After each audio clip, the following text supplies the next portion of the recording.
I've often wondered if anyone truly understands what it's like to live a life so carefully constructed that you begin to feel like a stranger in your own skin. Married to a powerful millionaire, living in a mansion that could easily be mistaken for a palace. Everything I ever wanted, all the material things I could ever desire, were at my fingertips. But none of it, ever seemed to fill the hollow space inside me. I had the finest clothes, the most beautiful home, the grandest parties. But no matter how much I surrounded myself with luxury, I was drowning in an emptiness that I couldn't explain. My name is Eleanor, and this is how it all started. Charles, my husband, was the reason for that emptiness. He was the man who, on paper, gave me everything I could have asked for. He was powerful, driven, respected. A businessman of influence. But in the quiet of our mansion, with the grand chandeliers hanging above us and the endless halls that echoed with silence, I realized how little he really saw me. His empire was his mistress. And I was just a trophy wife in a gilded cage, holding the keys to the door but never having the courage to unlock it. I often tried to convince myself that it was enough. That the quiet moments spent watching him work, his mind constantly focused on business, never on me, should have been enough.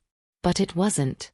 No matter how much I smiled at the charity events, no matter how many perfectly crafted dinners I hosted, I felt invisible. I was alone in a crowd of people who never saw beyond the glittering surface. And then, one evening, Ryan Westbrook entered my life. I had never expected it. In fact, I had no idea who he was when I was first introduced to him. He was young, fresh-faced, full of energy. At the time, he was just another photographer hired to capture the beauty of my life for a charity event. Nothing more.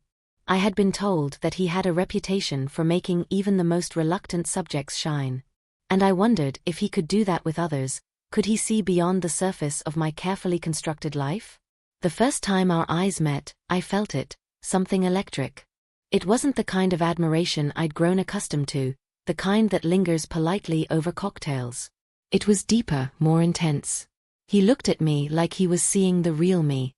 Not the polished version, the perfect wife, but something raw and hidden beneath. It made me uncomfortable, but in a way, it also made me feel alive in a way I hadn't in years. At first, I tried to brush it off. I told myself it was just the chemistry of the moment. He was a photographer after all. His job was to focus on capturing beauty, not on me as a woman. But as we worked together, something strange happened. The more I posed for him, the more I began to let my guard down. And somewhere, between the soft click of his camera and the late-night talks we shared about our lives, I began to feel something I had forgotten existed, desire. It was dangerous, I knew that. But I couldn't help it. There was something about him that pulled me in, something I hadn't felt in years. And I told myself it was just an innocent flirtation, nothing more than a fleeting attraction. But I was wrong. That's the thing about temptation. Once you cross that line, you can't take it back. The moment our eyes lingered too long, the moment our hands brushed too softly, I knew it was already too late. Ryan and I had crossed a line. And no matter how much I tried to deny it, there was no going back. If you enjoyed this glimpse into my world, don't forget to like, comment, and subscribe. Share your thoughts. What would you do in my shoes? Your support helps keep these stories coming, and I'd love for you to be part of this journey as we explore the secrets, betrayals, and passions that shape our lives. Stay tuned for more. I should have known better than to let it go this far. But when you've been ignored for so long, when your every day is about appearances and maintaining a perfect image, you start to crave something real. Something raw. Ryan gave me that. He wasn't like the men I knew, polished, controlled, always calculated. No, Ryan was different. There was something almost reckless about him, something untamed in the way he looked at the world. And for the first time in years, I felt seen. Not for my designer gowns or my flawless manners, but for who I truly was beneath it all. He didn't care about my status or my reputation. He didn't care about my wealth or my title. He only cared about me. And that terrified me. But more than that, it thrilled me. It started out innocent enough at first. Just a few extra glances when we were working together. A little laugh over something silly during a shoot. But as the days passed, the connection between us grew stronger. It wasn't just physical, it was emotional. And I couldn't deny it any longer. Ryan was no longer just the photographer I'd hired. He had become someone I couldn't stop thinking about, someone who made me feel things I hadn't felt in years. We didn't start the affair deliberately, but once it began, there was no stopping it. It was like a spark meeting gasoline. It was quick, sudden, and blindingly hot. Every stolen moment, every kiss, every touch that was too much and yet not enough, made me feel like I was finally alive. Like I was finally important, truly important to someone who wasn't interested in just what I could give them. It was a kind of freedom I had never known. But the more we indulged, the more dangerous things became. I knew it was only a matter of time before someone found out. I tried to push the thought aside, but it lingered, a dark cloud hanging over me. Every time I saw Ryan, every time we spent time together, the thrill was always tainted by the weight of what was at stake. If Charles found out, if anyone found out, it would all come crashing down. The perfect life I had worked so hard to build, the life that everyone envied, would shatter into a million pieces. I tried to convince myself that it didn't matter. That I deserved this. That the fire between Ryan and me was real and worth everything. But deep down, I knew the truth. It was dangerous. Every moment we shared felt like a countdown to an inevitable explosion. What terrified me wasn't the fear of getting caught. It was the desire that had taken root in me. The way my heart would race every time Ryan touched me, the way my body would ache when we were apart. It wasn't just physical, it was emotional. He had awakened something in me I thought I had buried long ago. Something I wasn't sure I could control. Looking back now, I realized that desire was my undoing. The first time I kissed him, really kissed him, I knew there was no turning back. It wasn't just a brush of lips or a fleeting moment. It was as though time stopped.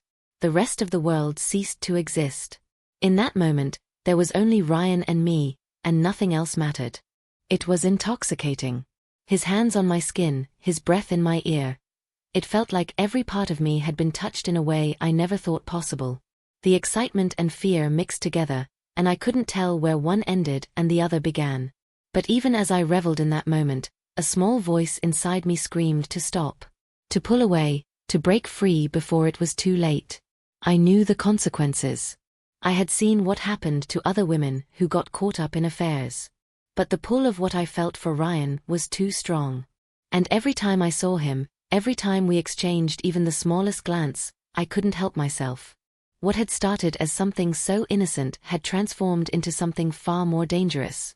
And as much as I tried to fight it, I knew I was already too deep. If someone, anyone, found out, everything would change. But what I didn't realize then was that I had already lost control. It wasn't the fear that gripped me, it was the desire. And that, in the end, would be my greatest downfall. I never thought he would find out. It was only a matter of time, I knew that. But in the back of my mind, I convinced myself that I could manage it. That I could keep up the act, keep up the perfect life. But Charles, ever observant, ever calculating, began to notice the changes in me. I couldn't hide it forever. It wasn't one thing, but many. My late nights at the office were less convincing, my excuses for not attending family events became more strained. And my eyes. They gave it away more than I realized. When you've been with someone for as long as I've been with Charles, you become familiar with every glance, every sigh. He saw the distance growing between us before I even had the chance to acknowledge it myself. It was Charles's cold, silent scrutiny that eventually broke me. I watched him become more distant, more withdrawn, and I began to fear the day he would confront me. But that day never came. Instead, Charles did what Charles always did. He took matters into his own hands. He hired a private investigator. At first, I didn't know. The investigator's presence was subtle, invisible to anyone but me. I thought I was being careful, that I could hide everything behind a perfect smile. But there were no secrets in this house anymore. The investigator followed me, observing my every movement, my every misstep. I didn't realize it then, but he had already uncovered everything. He had seen it all, the secret meetings, the stolen kisses, the whispered confessions. The day Charles found out, I could feel the change in the air. The air in our house thickened, turned cold. I couldn't meet his eyes. He didn't say anything at first. He didn't have to. His silence was enough. I saw it in the way he moved, in the way he looked at me, as if I was no longer the woman he married but a stranger, someone he couldn't trust. But Charles didn't confront me.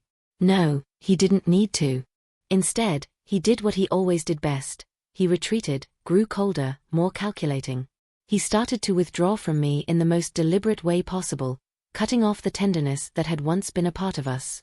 He stopped pretending. He became a man I didn't recognize. In the weeks that followed, I became a ghost in my own home. Charles's behavior was a constant reminder of what I had done. He wasn't angry in the way I expected. He was too controlled for that. Instead, he withdrew, became a shadow of the man I had known. And then there was Ryan. I wanted to stop it. I wanted to end the affair before it tore everything apart. But the truth was, I couldn't let go of him. The desire I felt for Ryan was more than just physical. It was an addiction. I tried to cut him off, tried to keep my distance. But every time I looked into his eyes, I was reminded of everything I had been craving for so long. He had become a part of me in a way I couldn't undo. But Ryan didn't take rejection well. Not at all.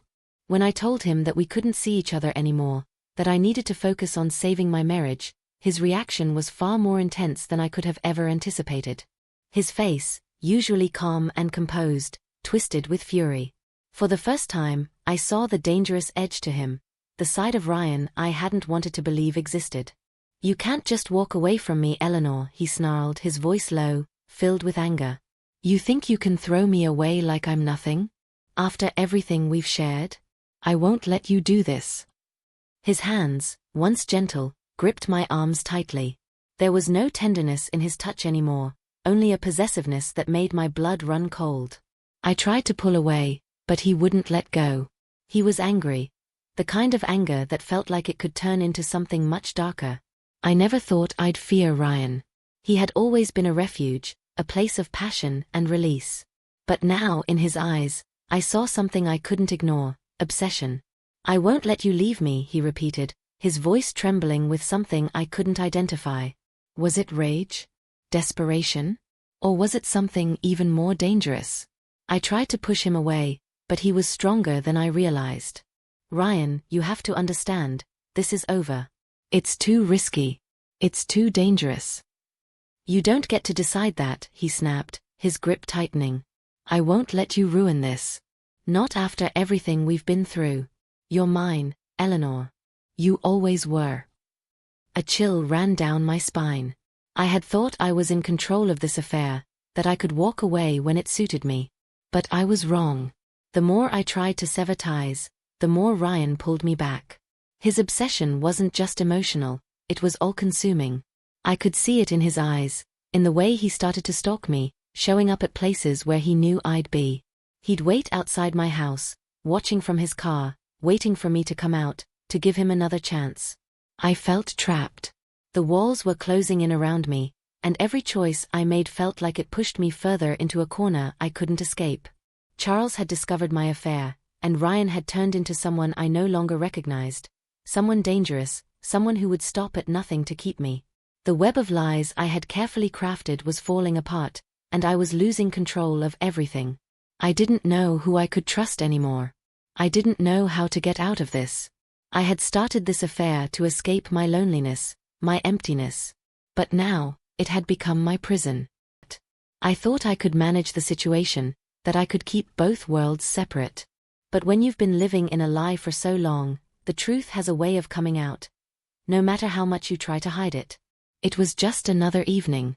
Ryan and I had arranged to meet, as we always did, at a secluded spot in the city.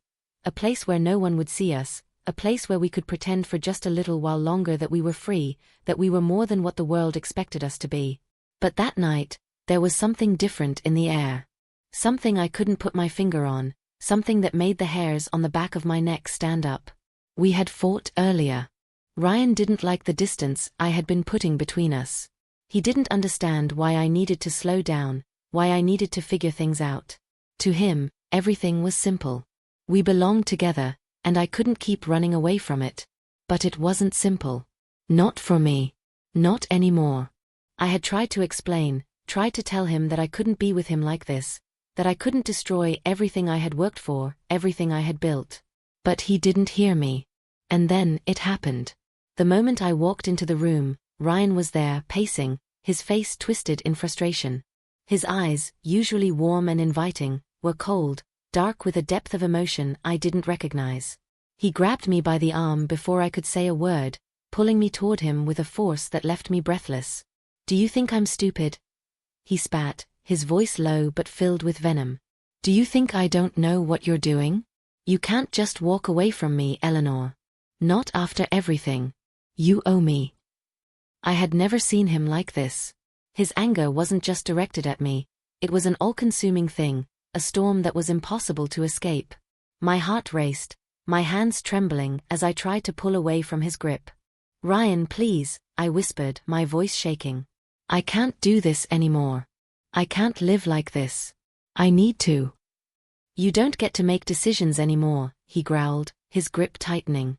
"You don't get to decide when this ends. I decide." In a blur of movement, he shoved me back, and I stumbled, hitting my head against the sharp corner of a table. The impact was so sudden, so jarring, I couldn't process what had just happened. I heard Ryan's voice, but it was distant, muffled, as though I were underwater. I tried to get up, tried to move, but the world spun around me, and everything felt heavy. My vision blurred. The last thing I remember was his face, his expression filled with something I couldn't name, desperation, fear, maybe even regret. And then, darkness. When I woke up in the hospital, I couldn't understand what had happened. The world felt blurry, distant. I couldn't remember how I got here, couldn't remember the moments leading up to the crash, the fall. My body ached in ways I couldn't explain, and the overwhelming fog in my head made it difficult to focus on anything. The beeping of the machines, the sterile smell of the room, it all felt wrong, out of place. The first thing I saw was Charles. His face, ashen and tired, was the last thing I expected. But when I looked into his eyes, I saw nothing but coldness. He didn't look relieved I was awake. He didn't look concerned. He looked detached, like I was just another piece in a puzzle he no longer cared to solve. "Eleanor," he said, his voice flat, emotionless. "You're lucky to be alive."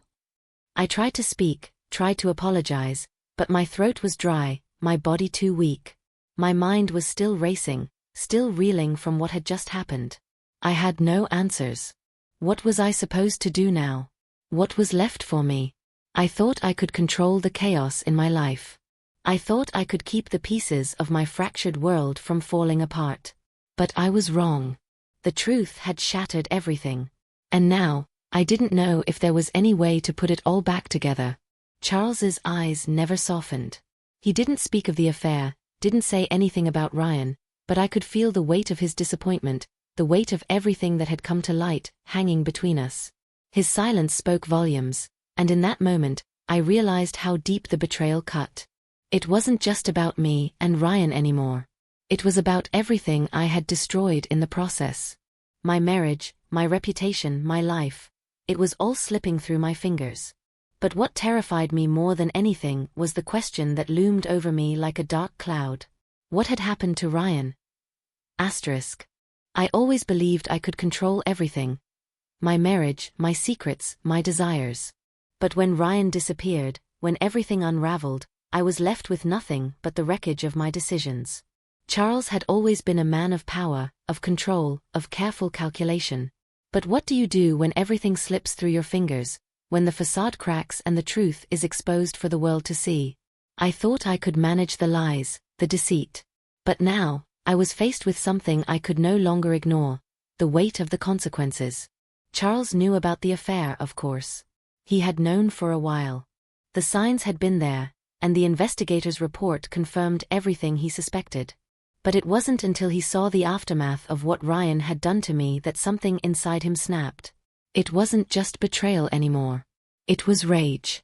He wasn't just angry with me, he was angry with himself. Angry that he hadn't seen the cracks earlier, that he had let me slip so far away. I knew he'd want revenge. He had always been a man who took things into his own hands. But what I hadn't expected was how cold he would become, How quickly he withdrew into that quiet, dangerous place where nothing and no one mattered. I wasn't sure if he still cared about me, if anything was left of the man I had once loved. The man I had married seemed to have vanished, replaced by someone harder, more distant. Someone who didn't need me anymore. But I didn't know if I wanted revenge either. What would it even look like? I had destroyed everything I cared about, and nothing could undo that. Revenge couldn't fix the hole in my heart, the emptiness that had been gnawing at me for so long. And yet, when I saw the anger in Charles's eyes, I couldn't deny that there was a part of me that wanted him to hurt, to feel the pain I had felt when he shut me out for years. But all of this, the affair, the lies, the betrayal, it had never been just about Charles or Ryan. It was about me, about my choices, about the dark parts of me I had buried for so long. And now, those parts were all out in the open, exposed for everyone to see. The final confrontation came when Ryan was found. The police had been searching for him for weeks, ever since I woke up in the hospital. They found him hiding in a run-down apartment in the city. He was different now, wild-eyed, unkempt, a shadow of the man I once knew. He had been running from his own demons, from his own obsession. I knew then that he hadn't just been in love with me. He had been obsessed with the idea of owning me. And I had let him. But when Ryan was brought in for questioning, everything came out. The truth about the affair, the truth about what had happened that night, about the violent confrontation, about his stalking, about everything. Ryan was arrested for assault, for his part in the injuries I had sustained, and for the damage he had caused to my life. But that wasn't the only thing that came to light. Charles and I were forced to confront everything we had been hiding from each other. I could no longer shield him from the truth about what had been going on behind closed doors. His silence, his coldness, it was all part of the lie we had been living. And as much as I wanted to blame him for not noticing, for not seeing what I needed, I knew I couldn't anymore. We stood there, facing the wreckage of our lives. The man I had loved, the man I had married, was standing before me, no longer the person I recognized. The house, once filled with laughter and warmth, felt empty now, like a tomb, hollowed out by secrets and broken promises. I didn't know where we went from here. I didn't know if we could ever go back to the way things were. But I knew that whatever happened next, I couldn't keep pretending. The lies had caught up to me, and the truth was the only thing left. Charles, his face hard and unreadable, finally spoke. "Do you love him?" The question cut through the air, thick with emotion, thick with something deeper I couldn't place. But I didn't flinch, didn't back away. I looked him in the eye, and for the first time in a long time, I told the truth. "No," I said softly. "I don't. I never did." The silence between us felt heavy, like an unspoken agreement. We both knew the truth now. We both knew how much damage had been done. But as I looked at him, I realized that even though everything had crumbled, even though our lives were in tatters, we still had something, however fragile it might be. We still had each other. But was that enough to rebuild everything we had lost? I didn't know. But one thing was certain: whatever happened next, I would have to face it alone. The wreckage of my decisions, the weight of my desires, the price of everything I thought I wanted, it was mine to bear now. And I would bear it, no matter the cost. If you enjoyed this story, don't forget to like, comment, and subscribe for more captivating tales of love, betrayal, and redemption. Your support means the world to us and helps the channel grow. Stay tuned for the next thrilling chapter.